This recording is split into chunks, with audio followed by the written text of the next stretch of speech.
ونستغفره ونعوذ بالله من شرور أنفسنا وسيئات أعمالنا من يهده الله فلا مضل له ومن يضلل فلا هادي له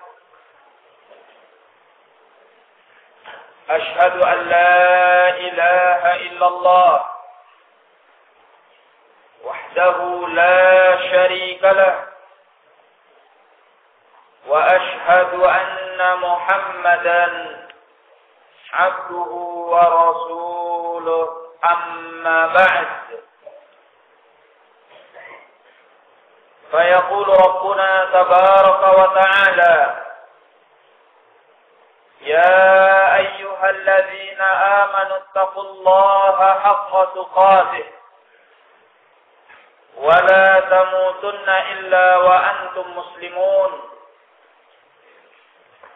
يا أيها الذين آمنوا اتقوا الله وقولوا قولا سديدا يصلح لكم أعمالكم ويغفر لكم ذنوبكم ومن يطع الله ورسوله فقد فاز فوزا عظيما يقول نبينا عليه الصلاة والسلام فإن أصدق الحديث كتاب الله وخير الهدي هدي محمد صلى الله عليه وعلى آله وسلم وشر الأمور محدثاتها فإن كل محدثة بدعة وكل بدعة ضلالة وكل ضلالة في النار. معاشر الإخوان rahimani wa rahimakumullah. Pada kesempatan sore hari ini kita bersyukur kepada Allah Jalla wa Ala yang telah melimpahkan kepada kita segala nikmat dan karunia-Nya. Kemudian semoga salawat dan salam tercurahkan kepada Nabi kita Muhammad sallallahu alaihi wa ala alihi wasallam, kepada keluarganya, sahabatnya, dan orang-orang yang mengikuti beliau sampai hari kemudian nanti.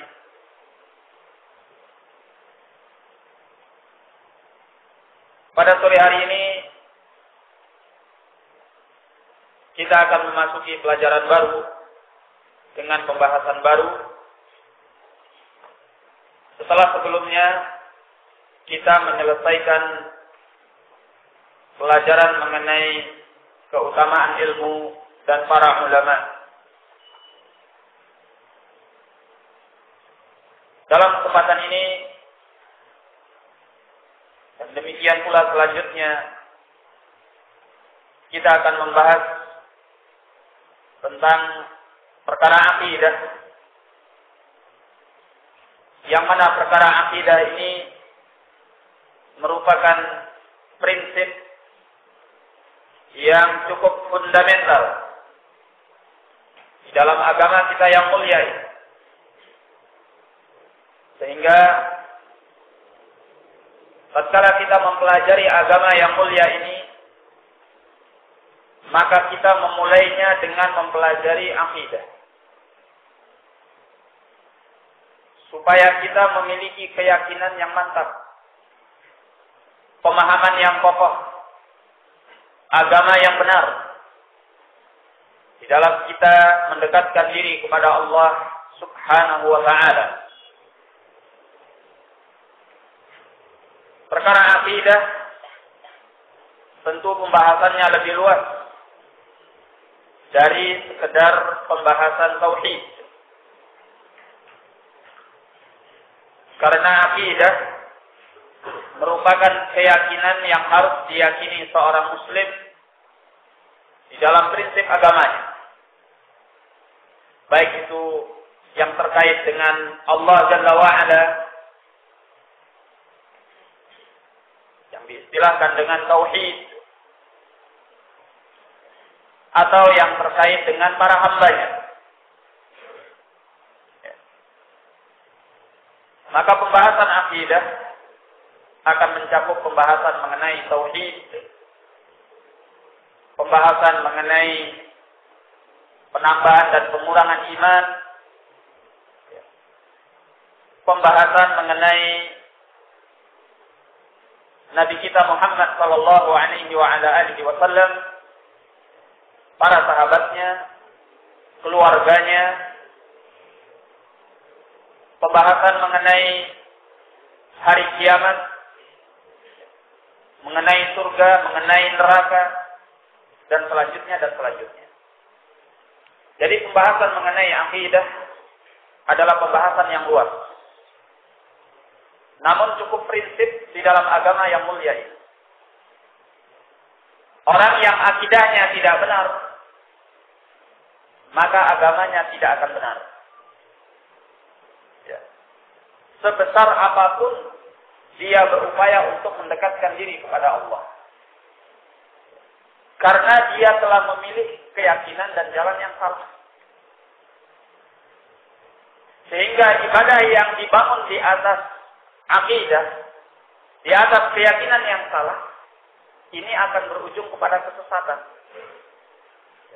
Ibadahnya tidak akan diterima oleh Allah Subhanahu wa ta'ala. Oleh karena itu, perkara akidah ini adalah perkara yang sangat penting. Makanya para ulama dari masa lampau sampai pada saat ini, mereka sangat memperhatikan perkara akidah. Baik secara ilmu, secara dakwah, demikian pula kita bisa melihat karya-karya mereka di bidang akidah cukup banyak. Maka ini adalah perkara yang sangat penting, yang semestinya kita pelajari dan kita mengerti akan ilmunya. Maka untuk mempersingkat waktu, pelajaran yang akan kita ambil, kita akan membahas sebuah risalah karya al-Imam Muwaffaquddin Abi Muhammad Abdullah bin Ahmad bin Muhammad bin Qudamah al-Maqdisi rahimahullahu ta'ala, atau yang dikenal dengan Ibnu Qudamah al-Maqdisi rahimahullah, yang berjudul Lum'atul I'tiqad Al-Hadi ila Sabilir Rasyad. Keyakinan yang berkilau, keyakinan yang bercahaya, yang menunjukkan kepada jalan yang lurus. Kita akan membaca risalah ini disertai dengan syarahnya.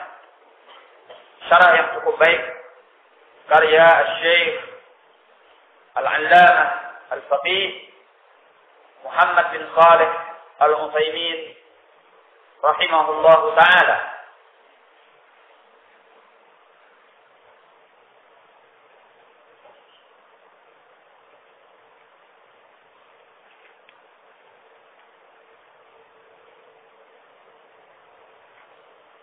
Ibnu Qudamah, sebagaimana yang telah kita sebutkan, beliau adalah Muwaffaquddin Abu Muhammad Abdullah bin Ahmad bin Muhammad bin Qudamah al-Maqdisi.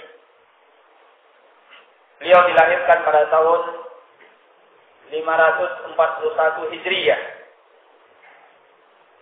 di sebuah negeri, di sebuah kampung yang disebut dengan Jamma'il. Jamma'il.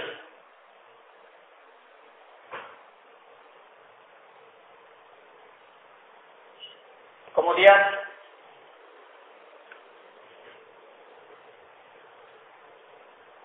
beliau adalah ulama yang terkenal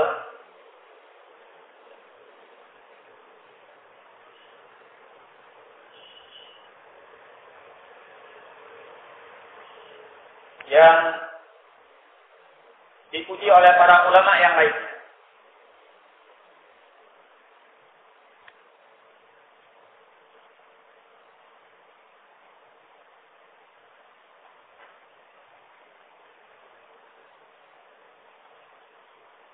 Di antara guru beliau adalah pamannya sendiri,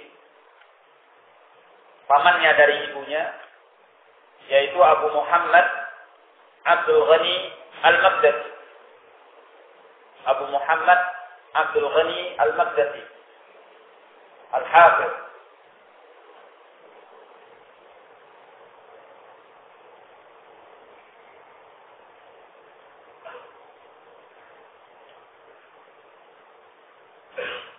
Demikian pula di antara gurunya adalah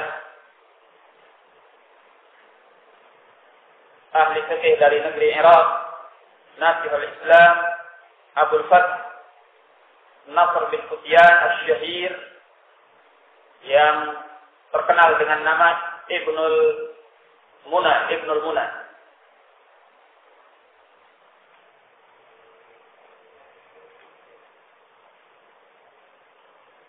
Beliau memiliki banyak murid. Di antara muridnya yang paling masyhur adalah Abu Syamah Al-Maqdisi. Syihabuddin Abu Syamah Al-Maqdisi. Demikian pula Al-Hafiz Abu Muhammad Al-Munziri. Dan yang selain daripada keduanya. Berkata Imam Az-Zahabi rahimahullah tentang Abu Muhammad Abdullah bin Ahmad Al-Maqdisi rahimahullah, ahadul a'immatil a'lam, sahibut tatanib. Menurut Al-Imam Az-Zahabi rahimahullah bahwa Abu Muhammad Abdullah bin Ahmad bin Qudamah Al-Maqdisi rahimahullah adalah salah seorang imam yang terkemuka, imam Islam yang terkemuka, yang memiliki banyak karangan-karangan di dalam Islam. Berkata Ibnu Katsir rahimahullah taala mengenai beliau, Syekhul Islam, imamun alim, baligh, lam yakun fi asrihi wala qabla dahrihi bimuddah afqahu minhu atau afqaha minhu.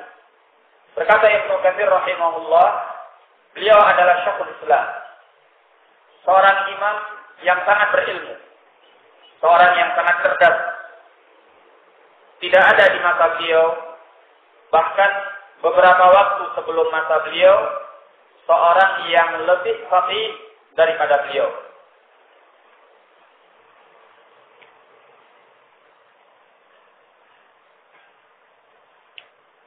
Nah,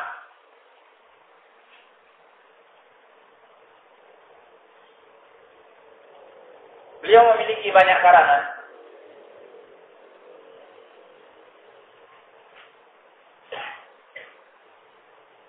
Baik di dalam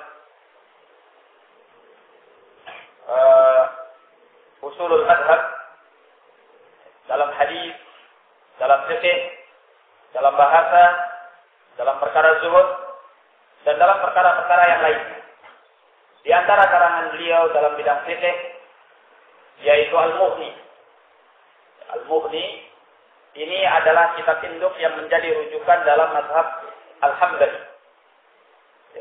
Al-Mughni Matni ini menyebutkan mazhab Hambali dengan dalilnya, dengan munaqasyah, dialog adillah, dan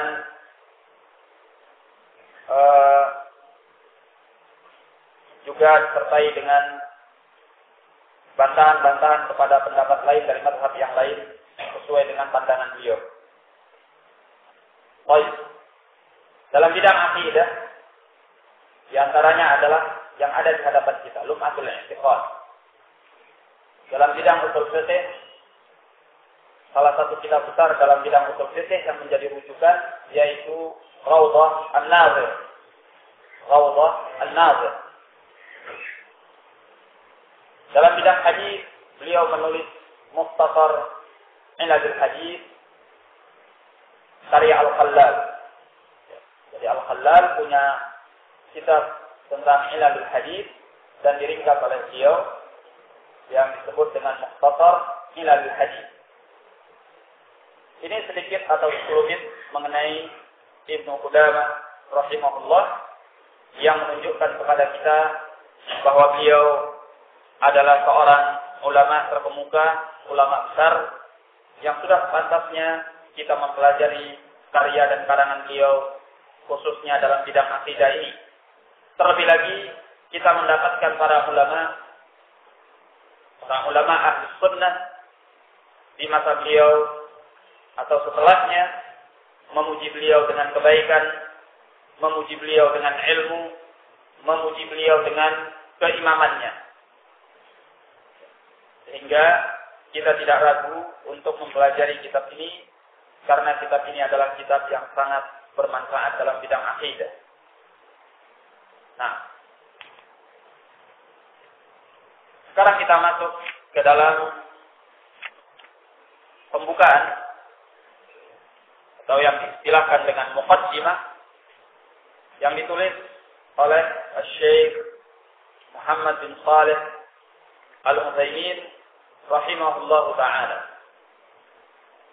Berkata Syekh Muhammad bin Shalih Al-Utsaimin rahimahullah, alhamdulillah nahmaduhu wa nasta'inuhu wa nastaghfiruh wa natubu ilayh wa na'udzu billahi min shururi anfusina wa min sayyiati a'malina man yahdihillahu fala mudilla lahu wa man yudlil fala hadiya lahu wa ashhadu an la ilaha illallah wahdahu la sharika lahu wa ashhadu anna Muhammadan 'abduhu wa rasuluh sallallahu alaihi wa ala alihi wa ashabihi wa man tabi'ahum bi ihsanin wa sallama tasliman katsira. Amma ba'd. Kemudian daripada itu, fa hadza ta'liqun mukhtasarun ala kitab Lum'atul I'tiqad. Ini adalah ta'liq atau keterangan ringkas yang singkat terhadap kitab Lum'atul I'tiqad alladhi allafahu Abu Muhammad Abdullah ibn Muhammad ibn Qudamah Al-Maqdisi rahimahullahu ta'ala, yang ditulis, yang dikarang oleh Abu Muhammad Abdullah bin Ahmad bin Qudamah Al-Maqdisi rahimahullahu ta'ala. Al-Maulud fi Sya'ban sanata 41 ba'da 500 Hijriyah, yang dilahirkan pada bulan Sya'ban. Beliau dilahirkan pada bulan Sya'ban tahun 541 Hijriyah. Berarti berapa tahun yang lalu? Sekarang 1432. 32 atau 33? Hah? 32. Hah? 32. Nah. Berarti berapa tahun yang lalu? Hah? Yang jelas hampir 60 mendekati 1000 tahun yang lalu. Ya, lebih kurang. Ini menunjukkan bahwasanya Allah Tabaraka wa Ta'ala mengharumkan nama para ulama walaupun mereka telah tiada di antara kita. Ya. Dengan karya-karya mereka, mereka seperti masih hidup di tengah-tengah kita. Ya. Orangnya tidak ada, tapi ilmunya tetap berlangsung, ilmunya tetap diambil kemanfaatannya, dan ini yang dinyatakan oleh Nabi kita Muhammad sallallahu alaihi wasallam, "Idza mata ibnu Adam" atau "idza mata al-insan inqata'a amaluh." Apabila manusia itu meninggal, maka amalnya akan terputus illa min salat, kecuali dari 3 perkara, dan disebutkan yaitu ilmin yuntafa'u bihi, ya, ilmu yang diambil kemanfaatannya. Baik.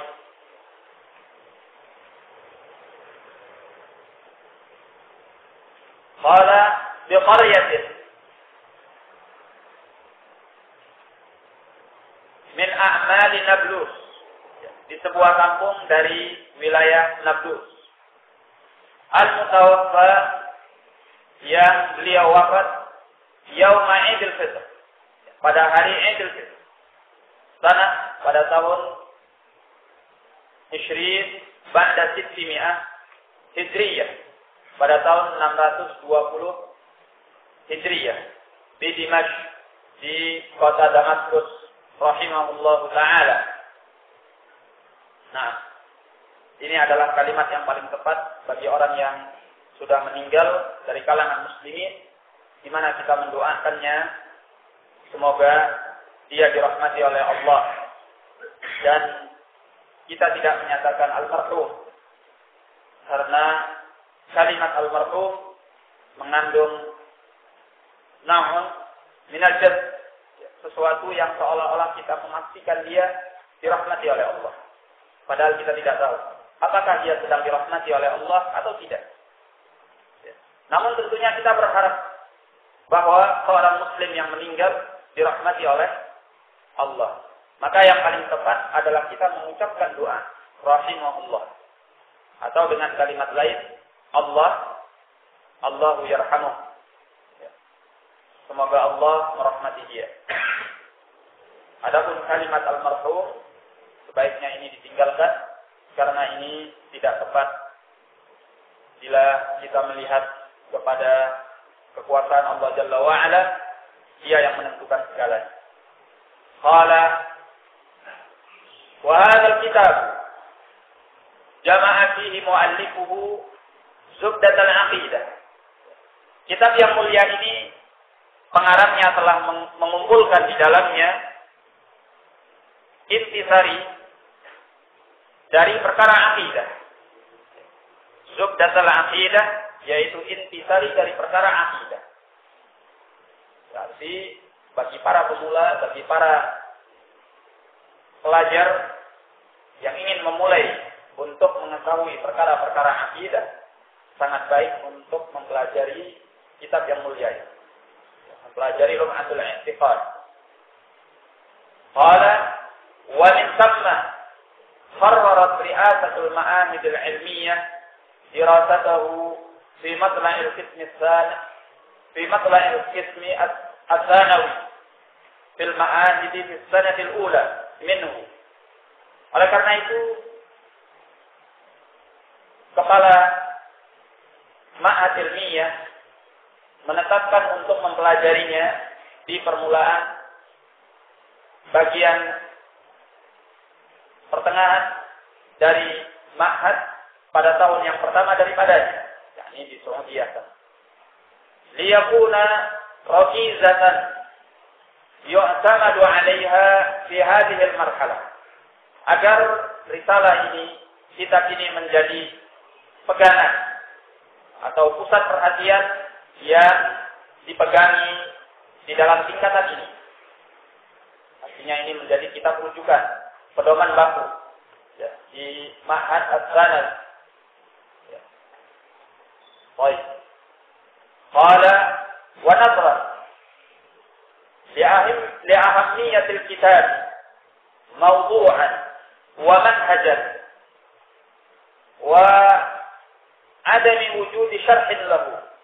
Dan karena melihat pentingnya kitab ini, baik secara temanya, demikian pula metodenya, dan tidak adanya syarah penjelasan terhadap kitab ini, faqad aqadtu al-azma musta'inan billah mustalhiman minhu as-shawab fil qasd wal amal ala an adha'a alayhi kalimatin yathirah takshifu ghawamidahu wa tubayyinu mawaridahu wa tubrizu fawaidah.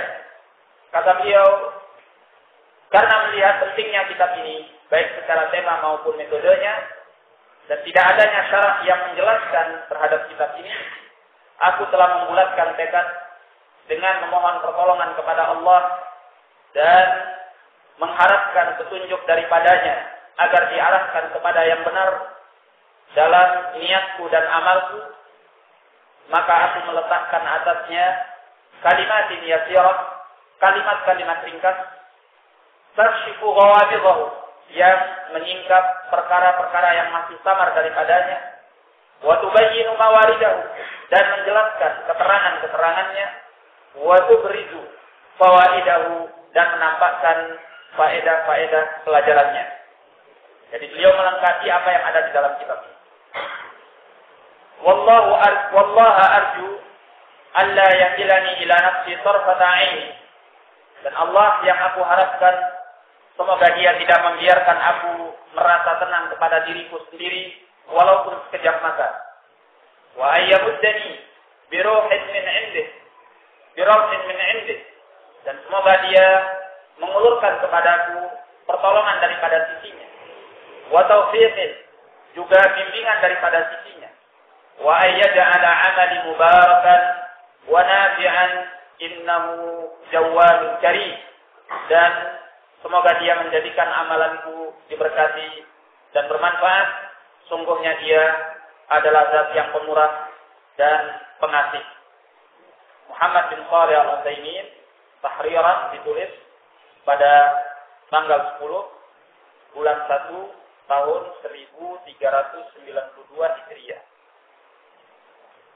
Ya. 1392 Hijriah. Berarti hampir 50 tahun yang lalu. Lebih kurang. Nah.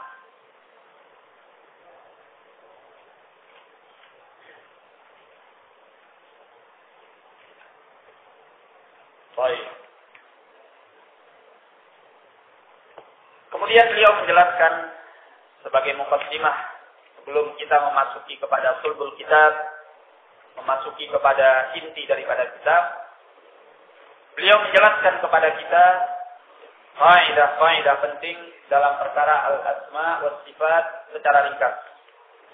Supaya tatkala kita masuk ke dalam pembahasan kitab, yang diantaranya membahas mengenai al-asma wa sifat pada permulaannya, ini membuat kita menjadi mudah dan gampang memahami al-asma wa sifat dengan keyakinan dan akidah yang benar.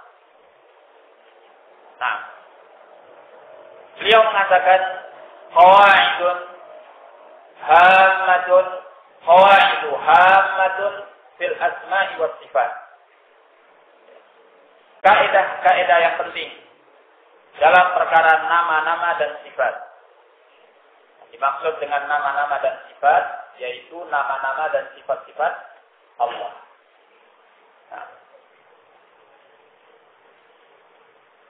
Qala, berkata Syekh Muhammad bin Shalih Al-Utsaimin rahimahullah, wa qabla ad-dukhul fi samimil kitab, dan sebelum masuk ke dalam inti daripada kitab, yaitu kitab Lum'atul I'tiqad, uhibbu an uqaddima qawa'ida hammah fima yata'allaqu bi asma'illahi wa sifatih. Aku ingin mengedepankan faedah-faedah penting yang terkait dengan nama-nama Allah dan sifat-sifatnya. Syekh Muhammad bin Shalih Al-Utsaimin rahimahullah memiliki karya khusus, kitab khusus terkait dengan al-asma wa sifat. Ya. Kitab yang cukup baik, yang mengandung berbagai faedah penting, yang menjadi mazhab Ahlus Sunnah wal Jamaah di dalam memahami nama-nama dan sifat-sifat Allah. Beliau beri judul Al-Qawaidul Muthlah fi Sifatillahi wa Asma'ihil Husna. Ya. Bagi para pelajar penuntut ilmu syar'i sangat dianjurkan untuk mempelajari kitab ini sehingga dia memahami tentang al-asma wa sifat dengan kaidah-kaidah yang benar. Ya. Maka dalam mukadimah ini beliau akan terangkan beberapa hal yang menjadi pokok dan penting dalam al-asma wa sifat. Beliau menjelaskan dengan sangat ringkas, gamblang, jelas, disertai dengan dalilnya. Perhatikan hafizahumullah. Al-qaidatul ula, kaidah yang pertama. Yaitu kaidah yang pertama terkait dengan al-asma wa sifat. Qala fil wajib nahwa nususil kitab was sunnati fi asma'illahi ta'ala wa sifatihi. Kaidah yang pertama mengenai perkara wajib dalam mensikapi nas-nas Al-Quran dan As-Sunnah dalam perkara nama-nama dan sifat-sifat Allah. Artinya, apa sikap yang wajib kita ambil kalau kita sudah menghadapi nas yang terkait dengan nama-nama Allah ataupun sifat-sifat Allah. Apakah bentuknya Al-Quran ataupun Al-Hadis. Ya. Apa yang wajib untuk kita lakukan? Qala al-wajibu fi nususil kitab was sunnati. Ya. Yang wajib untuk kita lakukan, untuk kita bersikap dengannya dalam menghadapi nas-nas Al-Kitab was Sunnah terkait dengan al-asma wa sifat, nama-nama dan sifat-sifat Allah. Ibqa'u dalalatiha ala zahiriha min ghairi taghyir, yaitu membiarkan kandungan dari dalilnya sesuai dengan zahirnya, membiarkan kandungan dalilnya sesuai dengan zahirnya, min ghairi taghyir, tanpa merubah-rubahnya. Nah, ini kaidah pertama yang harus kita ingat. Kalau kita sudah berhadapan dengan nas Al-Quran wal Hadis dan di dalamnya ada al-asma wa sifat, sikap yang kita lakukan pertama adalah kita membiarkan kandungan dalilnya sesuai dengan zahirnya, jangan diubah-ubah, jangan ditakwil-takwil, jangan dipalingkan kepada pengertian ini dan pengertian itu, tapi biarkan sesuai dengan zahirnya. Bagaimana zahir Al-Quran, bagaimana zahir Al-Hadis, maka seperti itu. Ya. Ini kaidah yang pertama. Karena Allah anzal Al-Quran bilisanin Arabiyyin mubin. Karena bahwasanya Allah menurunkan Al-Quran dengan lisan Arab yang nyata. Ya. Wan Nabi sallallahu alaihi wa ala alihi wa sallam yatakallamu bil lisanil Arabiyyi. Sedangkan Nabi sallallahu alaihi wasallam juga berbicara dengan lisan Arab. Ya. Maka apa yang ditunjukkan oleh kandungan lafaz Arabi yang ada di dalam Al-Quran tersebut atau yang ada di dalam hadis tersebut, maka biarkan itu sebagaimana zahirnya. Jangan dirubah-rubah, jangan ditakwil-takwil, jangan dipalingkan ke sana dan kemari. Ya. Fawajaba ibqa'u dilalati kalamillahi wa kalami rasulih ala ma hiya alaih. Maka wajib hukumnya membiarkan kandungan dalil dari ucapan Allah dan ucapan Rasulnya sallallahu alaihi wa ala alihi wasallam ala ma hiya alaihi, sesuai dengan keadaannya yang zahir, ya, fi dzalikal lisan, ala ma hiya alaihi fi dzalikal lisan, sesuai dengan keadaannya dalam bahasa itu. Ya, misalnya nanti disebutkan tentang tangan. Ya, al-yad, apa artinya yad dalam bahasa Arab? Tangan. Ya sudah. Ya, itu zahirnya. Jangan ditakwil ke sana, jangan ditakwil ke sini. Jangan diubah-ubah, jangan dipaling-palingkan. Jangan sampai kita mengatakan, oh maksudnya itu adalah kekuasaan. Karena tangan itu adalah lambang kekuasaan. Jangan. Kenapa? Karena Allah dan Rasulnya berbicara dengan lisan Arab. Ya. Apabila dalam lisan Arab makna al-yad adalah tangan dan bukan kekuasaan, berarti kita membiarkan sebagaimana zahir. Ya. Ini sebagai contoh. Nah, kemudian wali anna taghyiraha an zahiriha qaulun 'ala Allah bila ilmin wa huwa haramun. Karena mengubahnya daripada zahirnya merupakan berucap atas nama Allah tanpa ilmu. Ya. Seperti yang sudah kita contohkan tadi. Ya. Disebutkan di dalam Al-Quran atau dalam Al-Hadis, misalnya tentang lafaz al-yad, adanya tangan bagi Allah. Ya. Kemudian kita katakan, oh maksudnya itu kekuasaan, bukan tangan. Nah, tatkala kita menyatakan bahwa maksudnya kekuasaan, ya, padahal di dalam lisanul Arab yang namanya yad, ya artinya tangan. Ya, tidak pernah diartikan kekuasaan. Nah, tatkala kita mengalihkan, mengubah maknanya kepada kekuasaan, ini sama artinya kita berucap atas nama Allah tanpa ilmu. Ya. Apa yang membuat kita sehingga kita memaknakan dengan kekuasaan?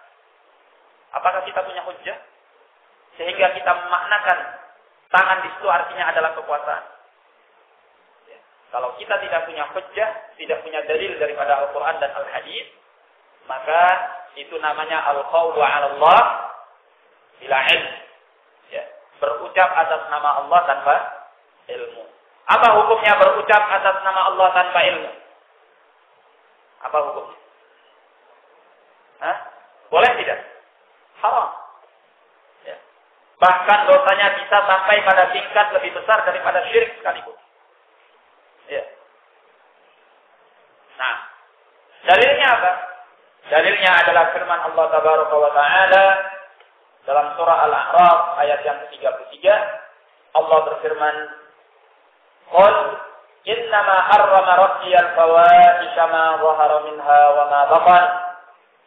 Katakanlah wahai Nabi, wahai Rasul, hanya saja yang diharamkan oleh Rabbu adalah al-fawahish, perbuatan-perbuatan keji, perkara-perkara keji, ma dhahara minha wa ma batan, baik yang tampak daripadanya ataupun yang tersembunyi, wal itsma wal baghya bighairil haqq, demikian pula perbuatan dosa dan kejahatan tanpa hak. Wa an tusyriku billahi ma lam yunazzil bihi sultana. Demikian pula Allah haramkan kalian berbuat syirik terhadap Allah dengan sesuatu yang Allah tidak turunkan padanya kekuasaan. Wa an taqulu 'ala Allahi ma la ta'lamun. Dan bahwasanya kalian mengucapkan atas nama Allah apa yang kalian tidak ilmui. Dinyatakan oleh Ibnu Qayyim rahimahullah, ya, bahwa ayat ini mengandung tingkatan-tingkatan dosa. Pertama Allah sebutkan yang paling ringan, kemudian yang berikutnya, kemudian yang berikutnya. Ya. Dan yang paling akhir disebutkan adalah al-qawlu 'ala Allah bila ilm. Ya. Berucap atas nama Allah tanpa ilmu.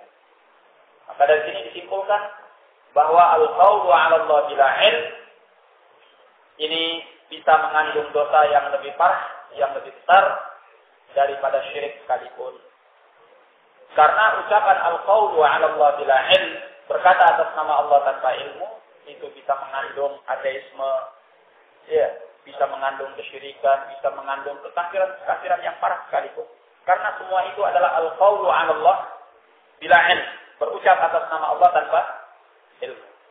Nah, al-muhim bahwa orang yang mengubah makna ayat-ayat sifat, ayat-ayat tentang nama-nama Allah, demikian pula hadis-hadis yang terkait dengan itu, ya, dengan yang selain zahirnya, dengan yang selain kandungan maknanya, maka ini menunjukkan bahwa dia melakukan al-qawlu 'ala Allah bila ilm. Berarti dia berucap atas nama Allah tanpa ilmu dan perbuatannya haram. Sekarang dia contohkan. Mithal dzalika qauluhu ta'ala.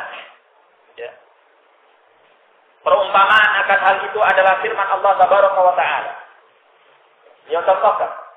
Bal yadahu mabsuutatan yunfiqu kaifa yasha. Bahkan kedua tangan Allah itu terbentang. Allah memberi nafkah sebagaimana yang Allah kehendaki. Al-Maidah ayat yang ke-64. Ya. Kata beliau, fa inna zahirul ayat. Maka sungguhnya zahir daripada ayat ini, anna lillahi yadaini, bahwasanya Allah itu punya dua tangan. Haqiqataini, yang secara hakikatnya. Ini bukan kiasan. Bukan hanya sekedar perumpamaan. Tapi secara hakikatnya Allah itu punya dua tangan. Fayajibu isbatu dzalika lahu. Maka harus wajib untuk menetapkan yang demikian itu bagi Allah. Ya. Karena demikianlah zahirnya. Bal yadahu mabsuutatan. Bahkan kedua tangannya terbentang. Berarti Allah punya dua tangan. Fa idza qala qailun, jika ada yang berkata, al-muradu bihima al-quwwah, bahwa yang dimaksud dengan kedua tangannya adalah kekuatan, ya, atau kekuasaan dalam istilah lainnya. Nah, karena tangan itu adalah lambang kekuasaan, sehingga jika disebutkan bahwa Allah punya tangan, artinya Allah punya kekuasaan, ya. Dan Allah itu maha kuasa atas segala sesuatu. Nah, ditakwilkan, ya. Qulna lahu hadza sarfun lil kalam an zahirihi. Ya. Maka kita akan katakan kepada orang itu bahwa ini memalingkan ucapan Allah dari zahirnya. Ya. Fala yajuzul qawlu bihi, maka tidak boleh berpendapat dengannya. Ya annahu qaulun 'ala Allah bila ilm, karena itu adalah mengucapkan sesuatu atas nama Allah tanpa ilmu. Nah, saya kira ini sangat gamblang. Ya, jadi kaidah yang pertama apa? Apa kaidah yang pertama? Yaitu kita membiarkan nas Al-Quran wal hadis terkait dengan nama-nama dan sifat-sifat Allah sesuai dengan zahirnya. Tidak boleh kita mengubah-ubahnya, ya, mentakwil-takwilnya atau memalingkan maknanya ke sana dan kemari. Nah, biarkan dia sebagaimana zahirnya. Itu faedah yang pertama. Maka ini adalah faedah yang sangat penting sehingga tertanam di dalam keyakinan kita bahwa sikap yang harus kita ambil di dalam menghadapi nas Al-Quran wal Hadis terkait dengan al-asma wa sifat adalah membiarkan secara zahirnya. Nah, walaupun nanti mungkin ada sebagian pengecualian, dan pengecualian itu datang kalau ada dalil lain, baik itu Al-Quran ataupun Al-Hadis yang menerangkan makna berikutnya. Baik, kita cukupkan dulu sampai di sini. Saya sudahi wa billahi taufiq wal hidayah. Assalamualaikum warahmatullahi wabarakatuh.